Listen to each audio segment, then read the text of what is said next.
Yo, Amanda share. Ghana for. Where am I now? Was that some year, Juma? Naswene, acquire Ghana. In 56 years. And National Day. Now, was your JBBA. Never see Ghana. Say happy Independence Day. Yes, sir. Ghana, ye, you go to Yini. Yanita, mamma, baby. Now, so Ghana, Ghana. Ukomunya fempa, ahana free. What's Ghana now? Took a time, mem, and I vote him, and I Benny, Uwa, Ufumeba. Would have any better Johnny, if we never. Yes, sir, Ghana. Yam Vanka Boom, or dog, and Chassia. Yam Yanni, when I'm a cheer.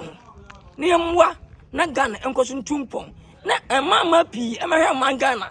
It says, when you a shroud my Ghana. Yet says right. A day, no Yamisha my Ghana. Nasa young na yes, sir, Wunia, to an entry in Kwadwo Nkansah, atom the dear, and for here, I'm on my Ghana. Yan Saturday, and the Ghana, and I'm fear 66 years. And ne happy Independence Day. Ghana California, your best some, or man also. And one day, Mungunimum, Mumma citizens, no, Mungunimum, my individuals, ya baby, you must say, be a buying. Not tax no, young qua incidents no, I'm not from.